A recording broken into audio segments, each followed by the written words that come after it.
Hey guys, Dr. Aaron Ernst here. I'm with a very special guest today for Q&A with Dr. A. This is Dr. Tiffany Bradley. Hi guys. Thank you for joining us.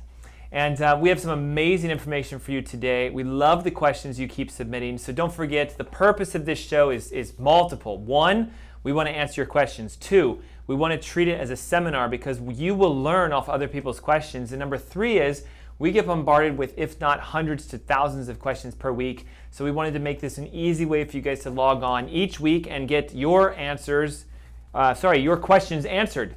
So tonight we're going to discuss everything from personal care products to specific structural techniques to even can chiropractic help with various diseases.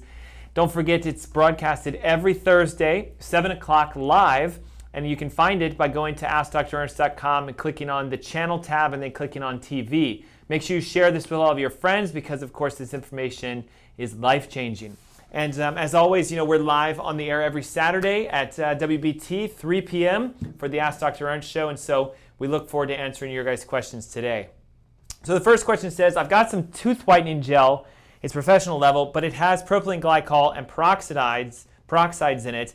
Is there a better method, or what should we do? So I want to talk about this. So most of the white strips or the different things that we buy over the counter to whiten our teeth, they're going to have to use chemicals to do it. So think of it like bleaching agents and stuff like that. So peroxide is very, very dangerous. We know, first of all, that it can create genetic mutations, DNA mutations.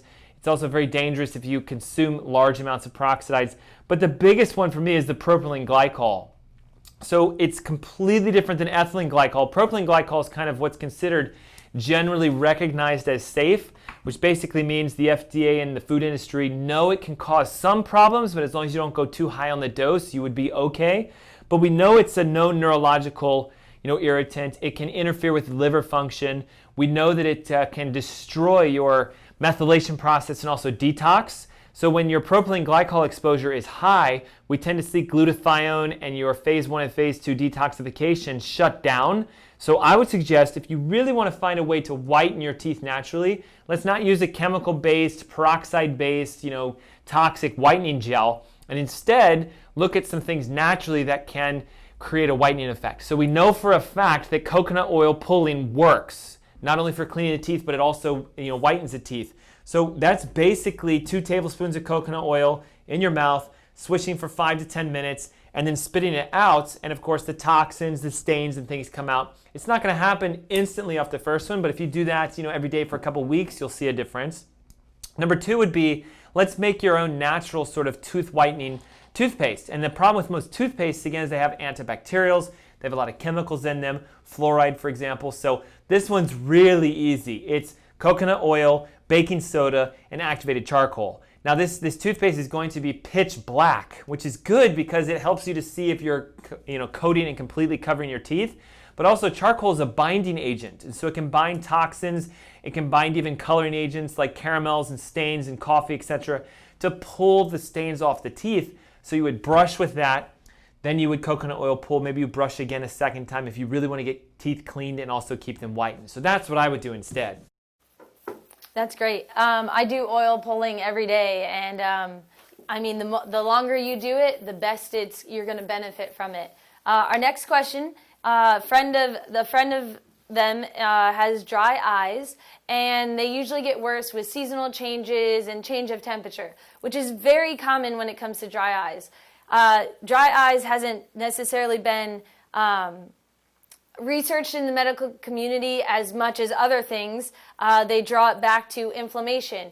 And like most diseases, it is drawn back to inflammation. I would agree with that because inflammation will cause sinus issues. It will cause your immune system is in your gut. And if you have inflammation, it will cause those sinus issues. Again, neurological damage can also cause sinus issues and dry eyes. Those dry eyes come from that first cervical nerve that comes out here at your neck and goes all the way to your eyes. So if you have a subluxation or a restriction in your neck in that area, it is very possible to have those dry eyes or the sinus issues that cause those dry eyes. If you're going to use, I know some people use eye drops. They do have chemicals in them again. If you absolutely have to use them, I wouldn't buy any that have the benzyl alkylium chloride. That's just absolute worst chemical you could get. And then also there was a research study done by Dr. Perry. What he did was he was part of the Boston Foundation, and he saw that when you wear contact lenses, that it deprives your eyes of oxygen, and you need oxygen to get the lubrication in your eye the way that it should be naturally. But he discovered these other lenses called scleral lenses, and those allow oxygen in your eye. So if you wear contact lenses, make sure they're the kind that do allow the oxygen for the lubrication of your eye, because that's important for your eye to have the tears necessary to prevent dust and toxins coming in on a daily basis. Yeah, and one other thing, just to point this out, often what we see is we're always looking for the cause. So when somebody says, I have dry eyes, to put the drops in, like Dr. Tiffany said, it's just superficial outside-in therapy. We got to discover what's causing the dry eye.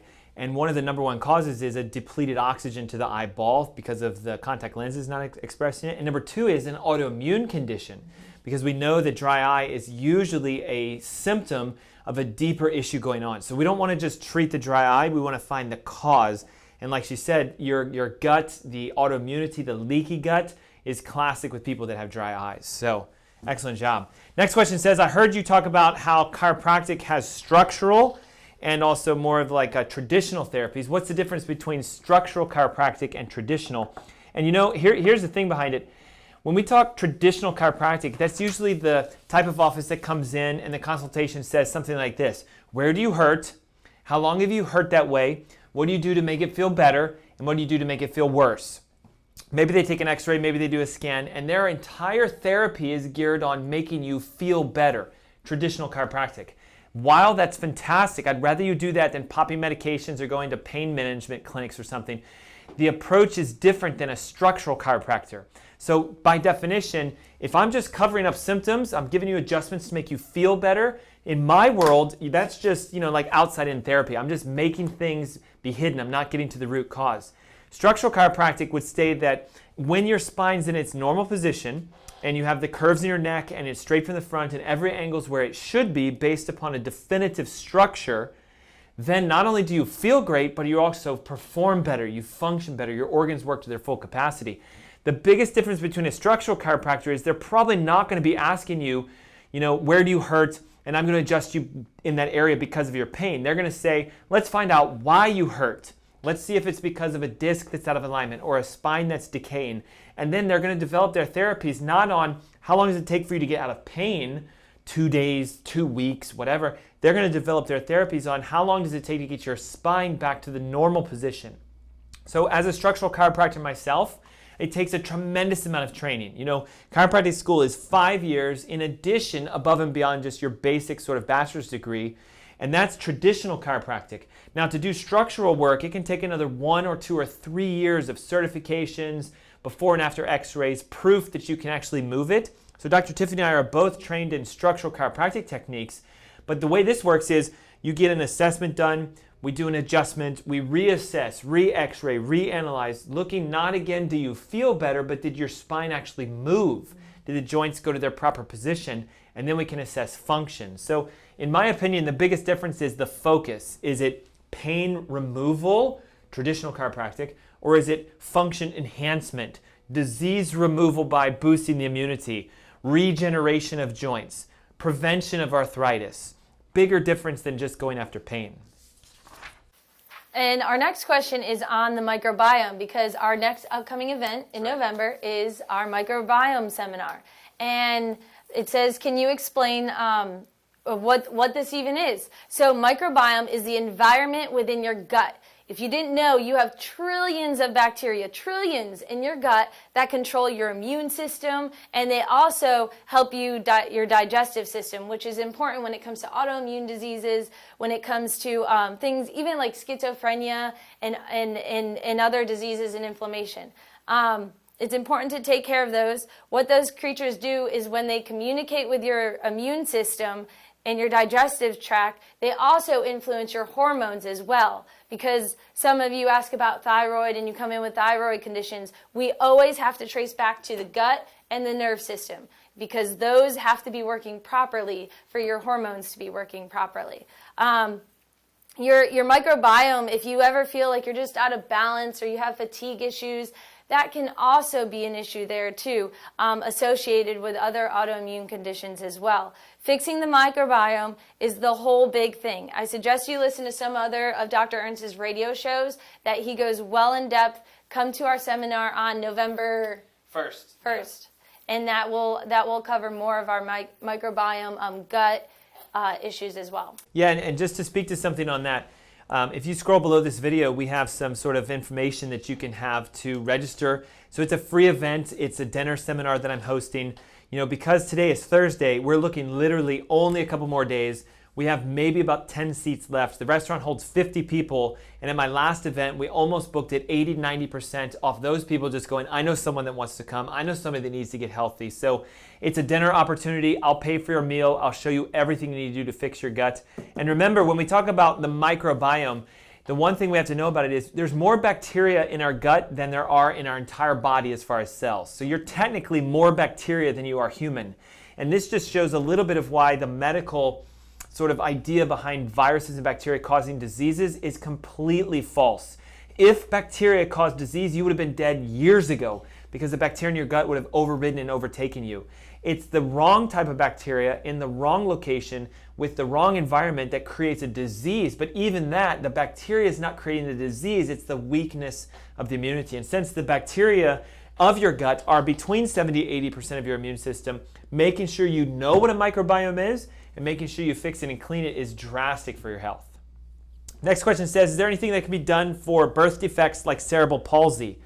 And this is a tough one, guys, because I'm going to say this and it may ruffle some feathers, but technically it's not really a birth defect if it's something like cerebral palsy. Cerebral palsy is developed because of damage that was either instrued during the birthing process or during the developmental process, when the fetus was developing, or with mom, because the cells inside mom, the ovarian cells, if there was any damage done to that ovary cell when it got fertilized, that can lead to neurological developments. Now, the challenge with cerebral palsy is it's physical damage to the brain that results in usually twitching, uncontrollable movements, things to that effect. So if you're born with it, making it disappear to where there's no more CP anymore is probably not going to happen. But there are some things you can do to reduce the likelihood of the expression of the condition.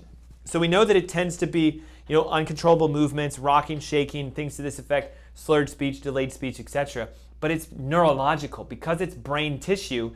Anything that can be done to decompress the spinal cord, decompress the brain, set the bones in their proper position, just like we talked about with structural chiropractic. There are special angles for the skull. There's special angles for the first cervical bones. We can detect them by looking at x-rays. And there are actually studies done on chiropractic and cerebral palsy, which you'll either have to scroll below to get or just Google chiropractic and cerebral palsy, where it's lessening the symptoms. It's enhancing quality of life. It's giving more function back, more control. Is it going to get rid of it though? Probably not. That would be the equivalent of saying, is there a chiropractic adjustment that removes Down syndrome? It's just not going to happen. But are there things to do to enhance quality of life? Absolutely. And that's the biggest difference between structural chiropractic and, say, traditional chiropractic. If you took a CP patient to a traditional chiropractor, maybe they would say, well, is there any pain? Where are they hurting? Let's see if we can help them. And yeah, it might work and it might help, but there's a big difference between before and after structural changes and physically then seeing the tremor stop, the agitation decrease, and maybe possibly a little bit of speech and some function to come back. Personally, I haven't physically worked with someone with CP, but there's no difference than us working with somebody that has, say, autism or MS or Parkinson's or neurological degeneration like we do. It just means that you need to do something to get that spine to decompress. Excellent, yep. The next question, I had a friend tell me the dangers of sodium lauryl sulfate. This is a chemical that's found in many shampoos, most all of them that you find on the shelf at big beauty stores like Ulta. You walk in and the fragrance hits you. And they do that on purpose, but it's filled with chemicals. This sodium lauryl sulfate is also found in many cleaning products, in many cosmetics, and it is extremely toxic. Your skin absorbs it, and you're putting it right on your scalp, so your skin absorbs it, and it goes straight into your bloodstream and goes straight to your brain as well. You're getting it into your system. It's a known carcinogen and mutagen, which means it causes cancer. And that's like a double whammy, because it's in your systems, and you're going to get bad cells from it too. We recently did a shampoo episode where we showed the shampoos we use, and I believe it was episode 15. If you go back and go to the thing that says load more post, you can watch it on the TV page that we have, where we go in depth on the shampoos that are natural, that don't have chemicals, that aren't going to be absorbed in your skin and be toxic for your blood, for your nerves, and for your brain. Also, I want you to check out an organization, the Environmental Working Group. This group also shows you natural products that you can find and where you can find them. That website is www.ewg.org. Again, that's www.ewg.org. They have cosmetics on there, like makeup. They have shampoos, soaps. And lastly, I just to tell you what the sulfate or the sodium lauryl sulfate is, it's that foaming agent. It's that thing that makes your shampoos and your soaps lather up, and it's not necessary to have to clean your body or your hair. So I just want to clear that up.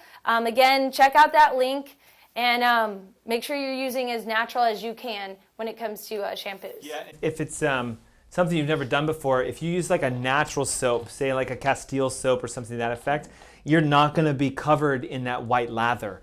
So it's a marketing ploy. Most of us think that if you're not getting lathering, you're not getting washed or cleaned, because again, we think that that's what clean is, but it's a chemical agent that causes massive amounts of damage to the body. So ideally, if you were to wash yourself with a non-SLS shampoo, you're probably not going to get a lot of suds in your hair. You're not going to get it all over your body. And in fact, even when you brush your teeth, a lot of the toothbrushes and toothpastes have it in it because it enhances that sort of froth in the mouth. And we don't want that. We want you guys to be clean and detoxed. So last question says, I'm investigating some of the alternative chiropractic techniques. I don't like to get cracked and popped. Okay, but can you tell me more about this thing called Websters technique? And I'm actually going to pass this on to Dr. Tiffany because she just recently completed her certification through the International Chiropractic Pediatric Association in Webster's technique. So can you give them just a little bit of what Webster's technique is and how it works? Yeah, so Dr. Webster he came up with a technique for mainly pregnant women in obstetrics. What he found was the round ligament in the front of their body by their uterus would get tight on one side. If you've ever been pregnant and you've noticed that your baby tends to favor one side, it's because that other side is not letting baby go around in the cavity. It's because that round ligament is strung out and tight. You have to release that ligament. So there's ways to there's ways to test your hips and your joints within the hips and to release that ligament so baby has full room of the cavity. Why is that important? Because no one wants a breech position. No one wants for the baby to not be in position but head down ready for delivery when the time is appropriate. And when it comes to pregnancies, we've all learned that babies are in control and they know the best. Yeah. So why not give them the most optimal control and room in the cavity of the uterine cavity for them to get in position for delivery and not have any Yeah, and because it is a soft tissue technique, it's not something that's like a traditional adjustment where you're popping a joint or twisting. It's basically a manual soft tissue release of the ligament. And you guys know, if you've been watching us for any period of time, my second child was just born 4 weeks ago. So throughout my entire wife's pregnancy, we were working on her spine, we're getting her adjusted, we're keeping her pelvis level. She never once complained of back pain. The baby was always in the the RAO position, so right anterior with a drop of the head. Stayed there the whole time. We do the releases. He never went breech, he never went transverse, and it allowed for delivery to take place basically with no complications. So you definitely need to find somebody who's certified through ICPA for Webster's technique, because if you don't know what you're doing, you can aggravate the opposing ligament and then you cause a contraction on the opposite side, and all you did was you just flipped the baby rather than setting it. So it's very, very important. Just like anything else, investigate, find people who know what they're doing. Only go to the best when it's your health, because it's your responsibility to take care of that. So, Dr. Tiffany, thanks for joining us tonight. Thank you. And guys, we look forward to seeing you each and every Thursday at 7 p.m. Don't forget, you can also join us at the up-and-coming dinner seminar that we're hosting. It's on Tuesday, November 1st. It's 6:30 p.m. at the Hickory Tavern, Northlake. There are a few seats left, so scroll below this video and you can join us. Free food, and we're going to teach you the 4 R's to repairing your microbiome. Vitally important for your health. And we're also here every Saturday, 3 o'clock on WBT, 11:10 a.m. or streaming online on WBT.com. Until we see you guys next week, thanks so much. Have a great day. Bye-bye.